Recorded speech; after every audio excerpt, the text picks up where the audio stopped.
At 92, chapter 6 homework.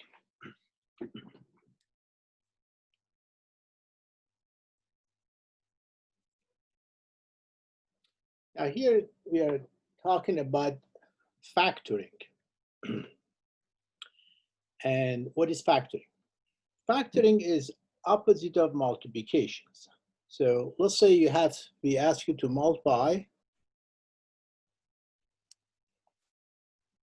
this expression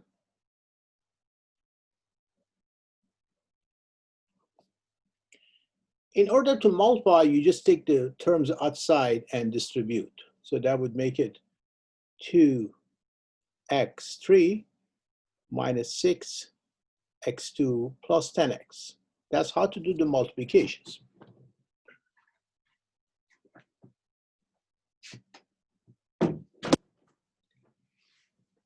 Factoring is opposite of multiplications. When we ask you to factor these terms, it means, can you find the original terms or expression that you multiply by and you came up with this?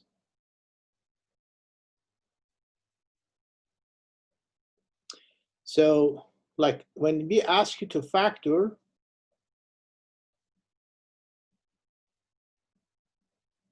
54, you break 54 and you say 54 is what?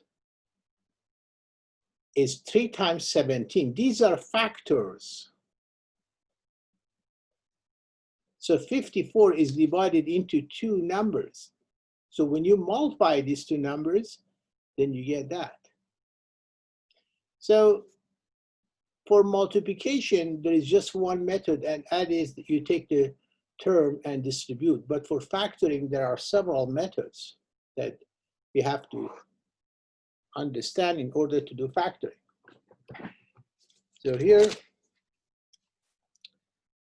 we want to factor this polynomial function. We call it polynomial function because there is an x in it. The first method of factoring is there are two terms here. Terms are always separated by plus or minus. Like here, if I ask you how many terms I have here, there are 3 terms. 1, 2, 3. Terms are always separated by plus or minus. Okay, when you want to factor these, means find those two factors that when you multiply, you came up with that. These two terms, you look to see what number do they both share. 20 and 28. You know 20, it's 4 times 5, and 28 is 4 times 7. So you understand they both have 4 in common. So if I factor 4 out, what is left from the first one? 4 multiplied by what is 20x? Is 5x. And 4 goes to 28, 7.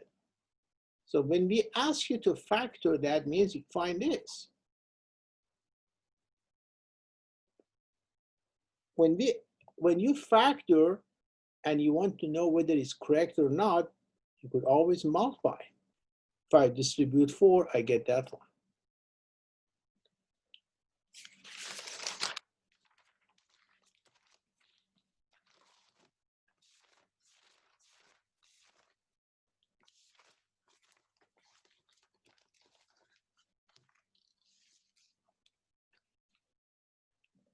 Factor the polynomial expressions.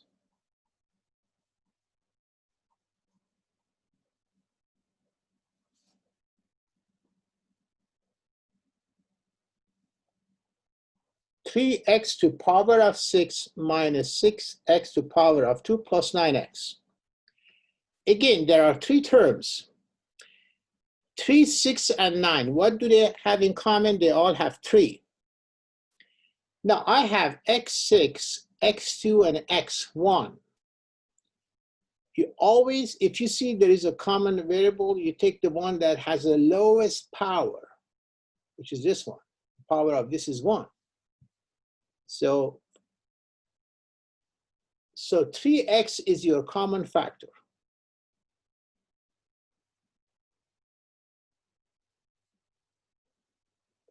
Now, for you to find what term you have in the parentheses, you could take 3x6 and divide by 3x. So basically what we want to do next is this, look.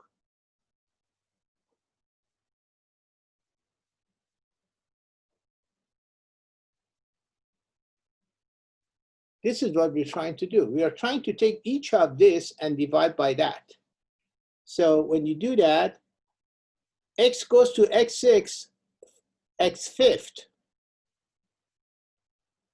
right?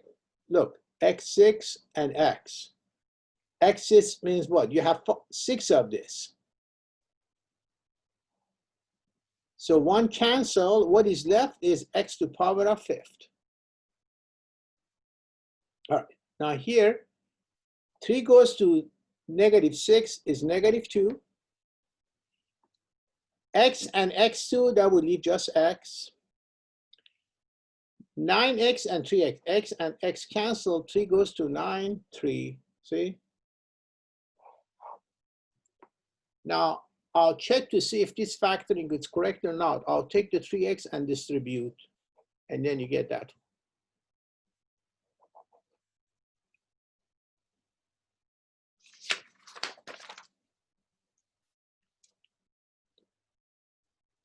So that's the first method of factoring.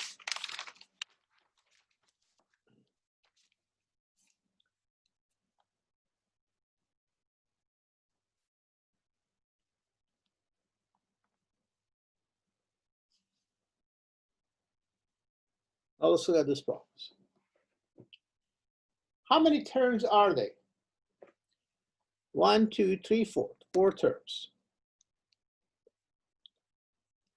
Do they have any number of variables in common? No, they don't. In that case, you cannot use method number 1 because they don't have, see, they all have x except this one, and they don't have any numbers in common either. So in that case, you think of the second method, they call it group factoring. Factoring by grouping or group factoring. Group factoring apply when there are 4 terms. So what you do here is you break it into 2 separate problems.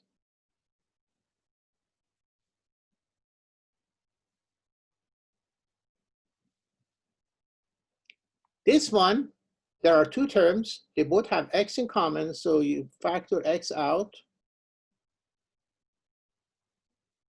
Second one, 3 and 24, they both have 3 in common, so it's x plus 4. When you do the group factoring,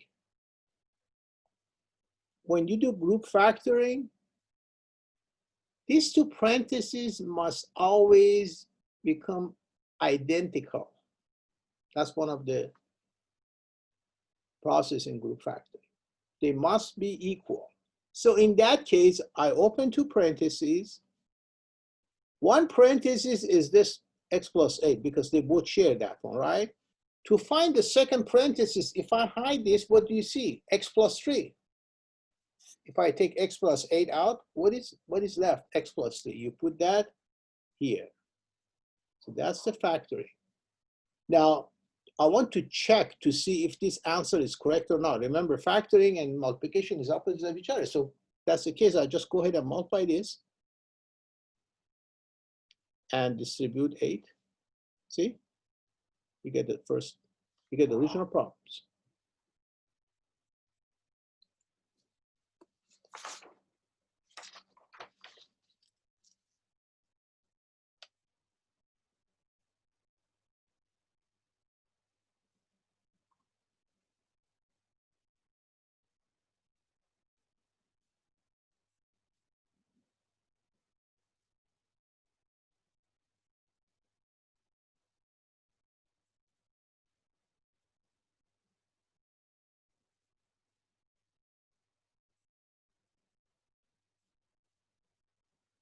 Okay, let's look at these problems. There are 4 terms. Do they have any number or variable in common? No. I have x here, but not there, and no number is in common. Okay, but there are 4 terms, so I break them into 2 groups. The first group, x2y plus 8xy, they both have x, y in common. If I factor this, what is left is x plus 8. Again, how do I come up with this? You take each of this and divide by that. It's like this.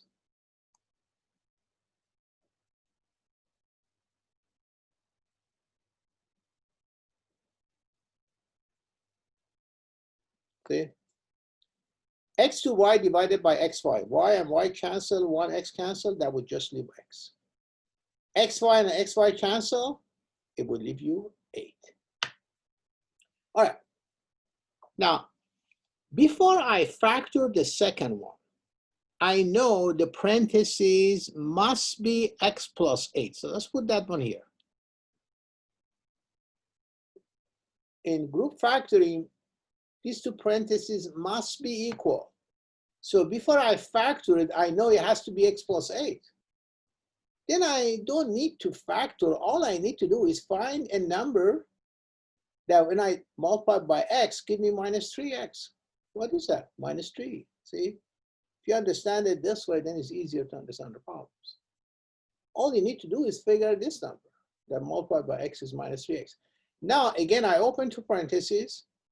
One parenthesis is x plus 8, because they both share that one. And if I hide that, what is left? xy minus 3. Does it matter if I write x minus 3, xy minus 3 times x plus 8? No. In multiplication, positions are not important. 3 times 5 or 5 times 3, both are 15. Okay, so either one is correct.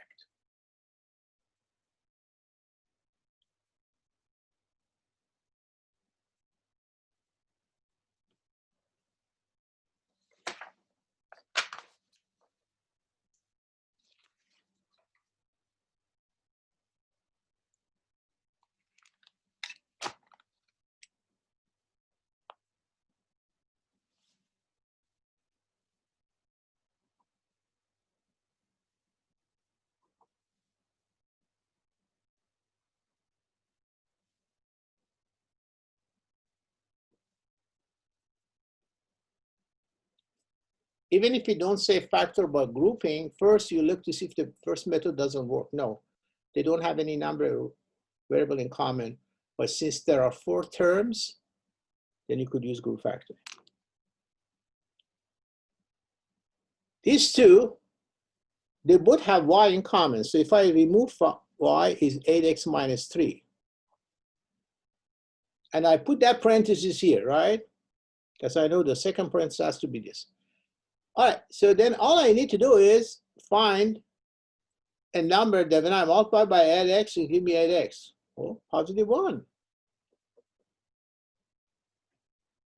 See, when you distribute 1, then you got that. All right, so 2 parentheses, 8x minus 3 and y plus 1.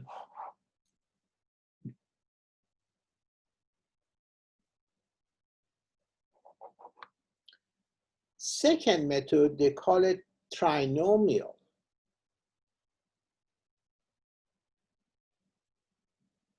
That means there are 3 terms.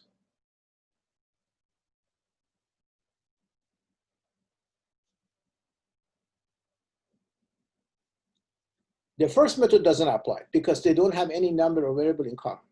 Group factoring is not working because group factoring requires 4 terms. All I have is 3 terms, 1, 2, 3. So to factor these kind of problems, you open 2 parentheses, you put x in each. Why? Because x times x is giving me x2.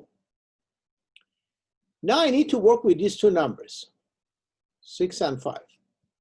I need 2 numbers that when you multiply, When you multiply these two numbers, you get 6. And when you add these two numbers, it gives you 5. What are those two numbers?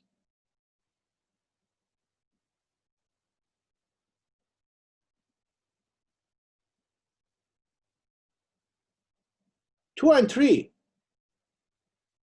When you multiply, it's 6, and when you add is 5. See, 2 times 3 is 6. 2 plus 3 is 5. When you find these two numbers, you just put it in each parenthesis. It doesn't matter which parenthesis you put, 2 or 3. That's the factoring.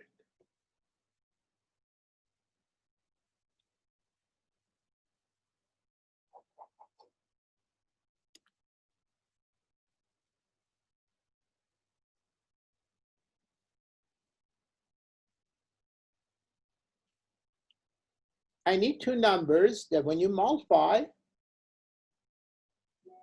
it gives you negative 16. And when you add or subtract, it gives you negative 6. Two numbers whose multiplication is 16. You know, you don't have to guess. What you could do is, the best thing is, you know, that's 16.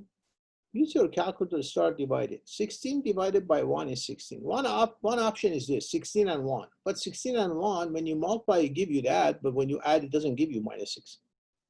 16 divided by 2. How about 8 and 2? Yeah, I can work with that. 8 and 2. So it could be, I write it twice.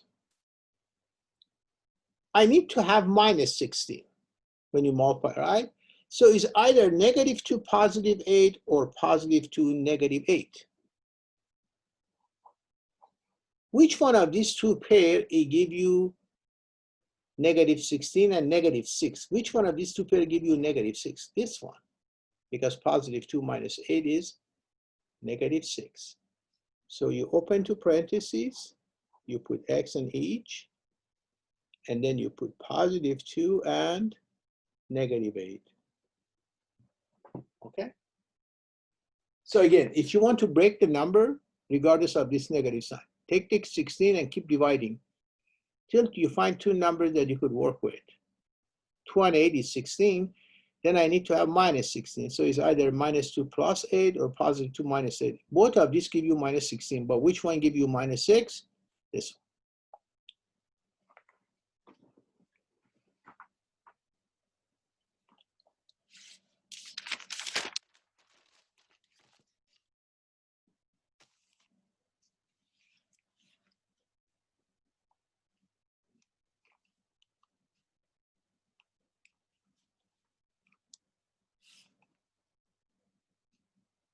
All right, so what about this one? Two numbers whose multiplications, when you multiply, it gives you minus 45, and then you add or subtract, it gives you minus 4. So I need to find, first I need to find two numbers whose multiplication is 45, regardless of negative. I need to have 45 when you multiply. Okay, use your calculator. 45 divided by 1, 45. This is one option, but 45 and 1 doesn't give you 4. So 45 divided by 2. 2 doesn't go to 45, it gives you a decimal. Keep doing it. 45 divided by 3 is 15. Let's see, 15 and 3, does that they give you 45, but if you add or subtract, it doesn't give you 4. 45 divided by 4. 4 doesn't go to that. 45 divided by 5. 9. How about these two? 5 and 9. Yeah, that may work. I want two numbers to multiply. When you multiply, it's minus 44. So it's either minus 5, positive 9, that give you minus 45, or positive 5 minus 9. Both of these pair will give you minus 45, but which one of these two pairs give you minus 4 when you subtract? This one. So you open parentheses, x plus 5, x minus 9. So you see, you don't have to guess. You could just use your calculator and keep dividing till you find two numbers that you could work with, because you know these two are close to that 4. So first, I don't care about the sign, whether it's a positive or negative. I try to break it. And when you find it, then you write it 2 times. Because as I said, both of them, when you multiply, it give you minus 45. But the only one that when you subtract, it give you minus 4 is just this one.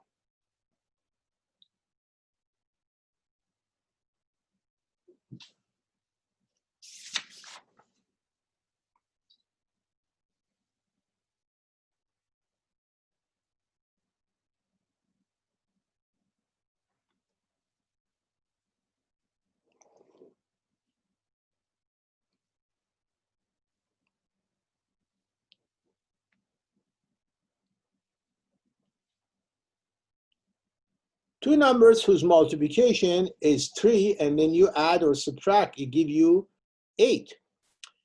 3 divided by 1 is 3. 3 and 1 would never give you 8.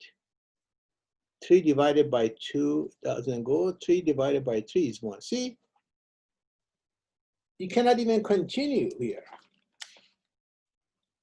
Okay? So that means you cannot find two numbers whose multiplication is 3, but when you add is a large number like 8. See, because you stop here. So this one, there is no solution to that. You cannot find two numbers whose multiplication is negative 3, but when you add and subtract, give you 8. So that one, there is no solutions or no factors. You should say no factor.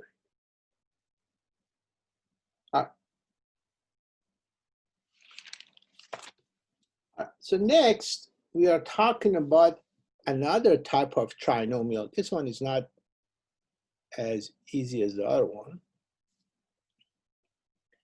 You know, all the trinomial that we discussed so far, they didn't have any number in front of the x. But this one,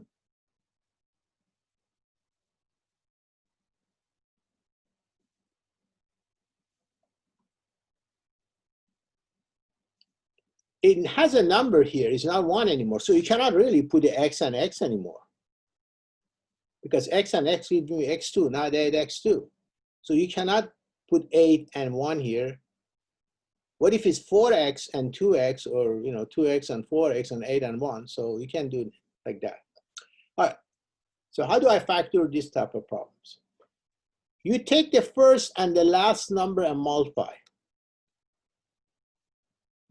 8 times 2 is 16. Find two numbers whose multiplication or whose product is positive 16, and then you add or subtract, it gives you positive 17. Give me two numbers whose multiplication is 16. Oh, it's very easy. Positive 1 and positive 16, right? When you multiply, it gives you 16. When you add, it gives you positive 17. Now, what do I do with these two numbers? What you do is you break this 17. Instead of 17x, you write 16x plus 1x, because that is equal to 17, right? And the reason I do that, because now I change 3 terms to 4 terms. So I can use the group factoring now. I break it into 2 groups. 8x, I factor that out.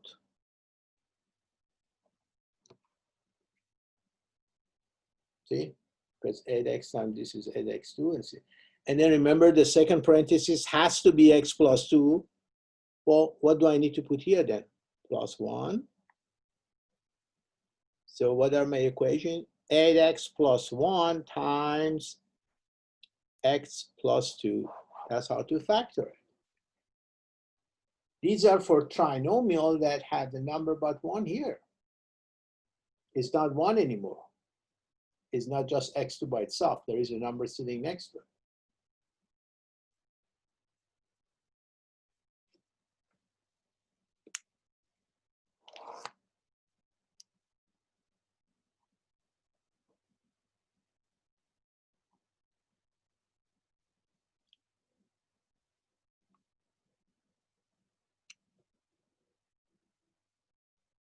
I need to find two numbers whose multiplication is, when you multiply, is minus 28, And when you add or subtract, it gives you minus 18.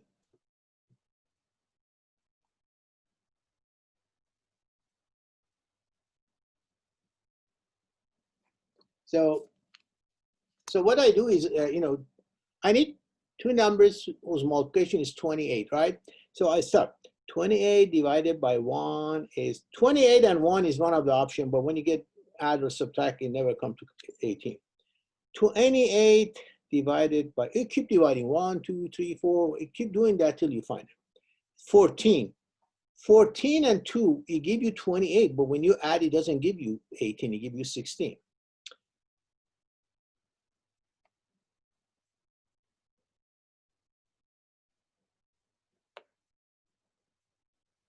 Three doesn't go to 28.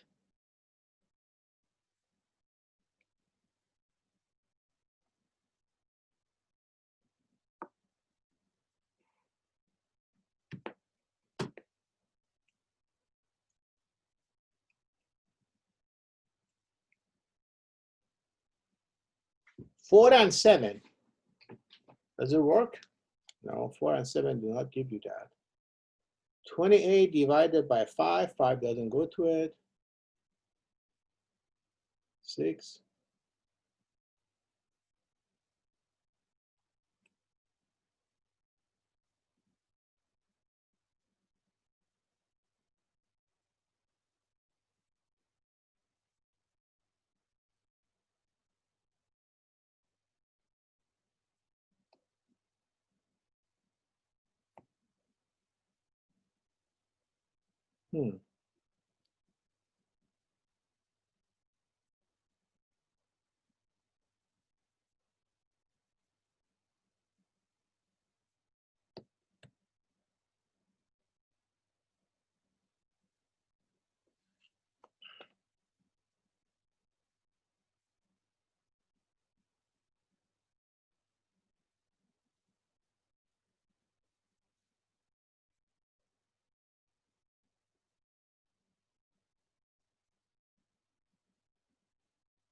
I guess that would be another one that it doesn't give you any answers.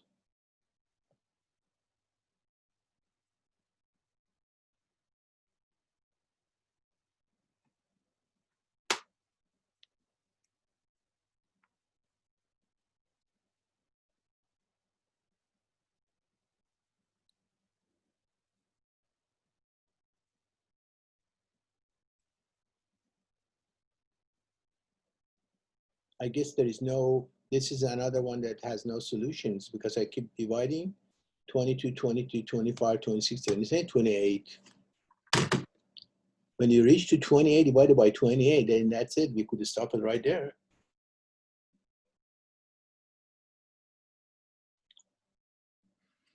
Okay.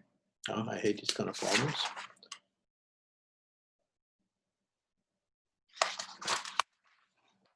Okay, let's try another one.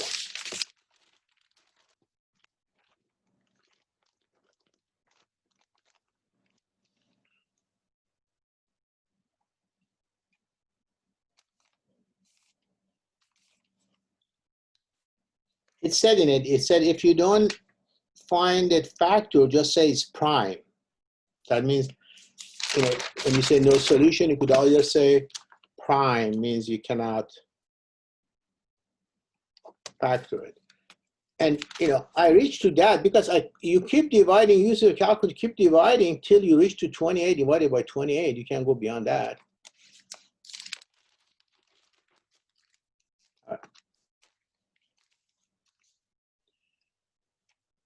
I hope we don't have more of those. All right.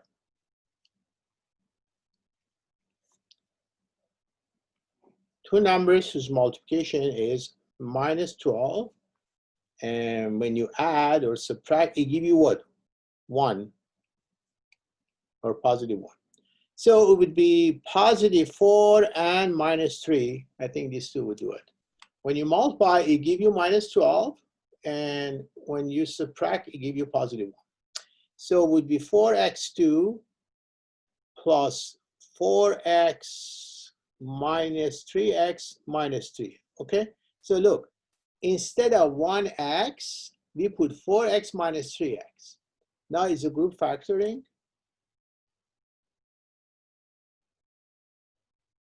You put that x plus 1 here. So it would be 4x minus 3 times x plus 1. All right.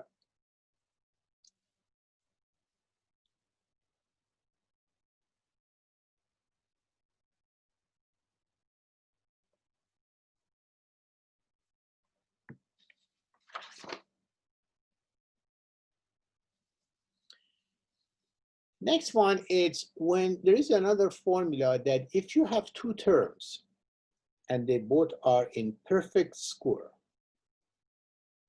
when we ask you to factor it, you could write it as a conjugate. It means sum and difference of these two terms. For instance, we ask you to factor this.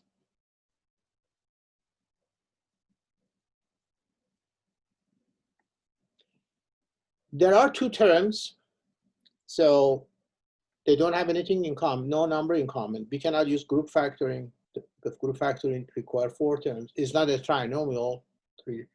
Trinomial need 3 terms, so it's only 2 terms. They both must be in perfect square. So instead of 9, you write 3 to the power of 2. See, if that's the case, if both of them are in perfect square, it's like here, look. If you have perfect square of 2 numbers, if you want to know what is on the first parenthesis, just hide these 2. So here, if I hide the 2, what is the first parenthesis? X minus 3, and the second one is x plus 3. Okay?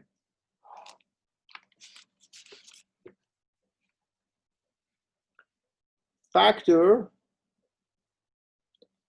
16x2 minus 81.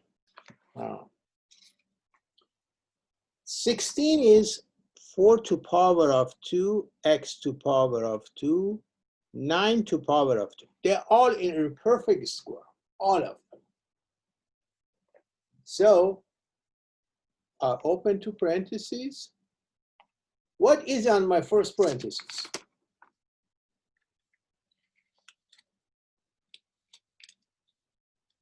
If you hide the 2, what is the first parenthesis? 4x minus 9. And second one is opposite sign.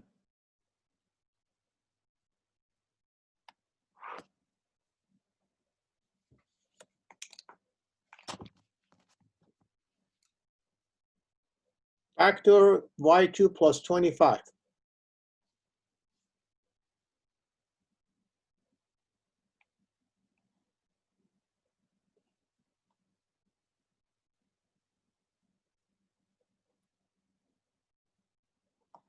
No, is wrong. How come? Look, when you do the factoring, you remember I said you could always multiply to see if you come with original numbers or not. Look, this is x2 plus 3x minus 9 that end up to be x2 minus 9. But look at here. When you multiply these two, you don't come up with y2 plus 25. You come up with y2 plus 10y and plus minus 25. Why? Because the formula requires a negative sign, not the positive sign. You cannot factor this. This is prime. So remember that. If I don't remember and write it as y plus 5 times y minus 5, when I multiply these two, I don't get this. I get y2 minus 25. I have y2 plus 25.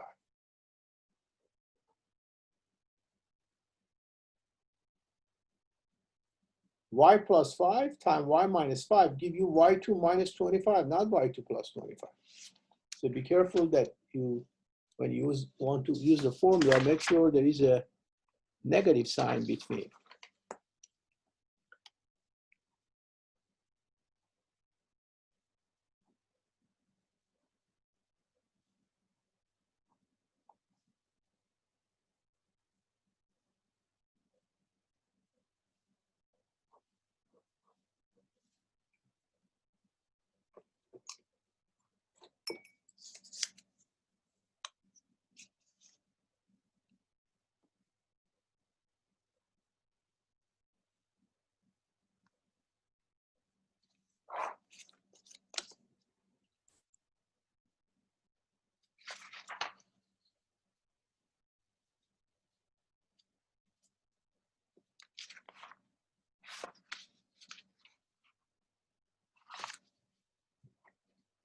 Okay, so that would be end of this section.